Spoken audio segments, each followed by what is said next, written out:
세계 선교지 소식을 살펴보는 월드미션 브리핑입니다. 이번 한 주 동안에는 어떤 일들이 있었을까요? 먼저 아시아 태평양 소식입니다. 싱가포르가 일본 후쿠시마산 식료품의 수입 금지 조치를 해제했습니다. 후쿠시마 원전 사고 이후 9년 만인데요. 싱가포르 식품청은 일본이 후쿠시마산 식료품을 수출하기 위해선 생산물의 안전기준 충족을 입증하는 방사능 실험 인증서를 첨부해야 한다고 밝혔습니다. 뉴질랜드가 코로나19 사태와 관련해 중국에서 오는 외국인의 입국 금지 조치를 8일 더 연장했습니다.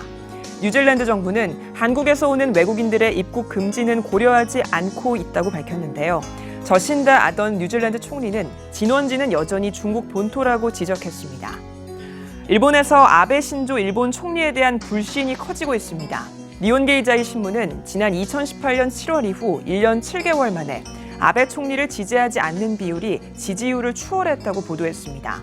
전문가들은 아베 총리를 둘러싼 스캔들과 코로나19 부실 대응 논란 등이 영향을 미쳤다고 분석했습니다. 다음은 아메리카 소식입니다.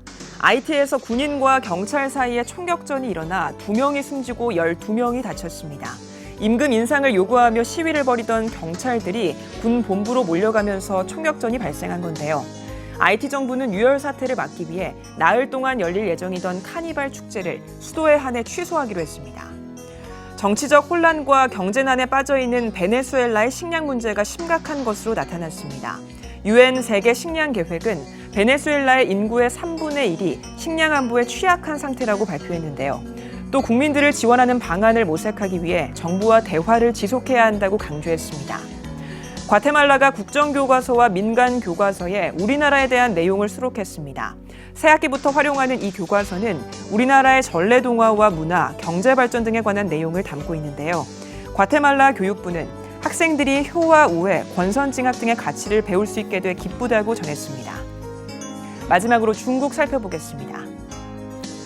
중국이 후베이성에서 코로나19와 사투를 벌이고 있는 의료진을 위한 처우 개선에 나섰습니다. 중국 중앙 코로나19 대처작업 영도 소조는 의료진의 임금을 2배 인상하는 내용을 담은 통지문을 발표했는데요. 영도 소조는 현장 의료진의 업무 부담이 크고 감염 위험도가 높다며 처우 개선 조치가 필요하다고 강조했습니다. 지금까지 월드미션 브리핑이었습니다.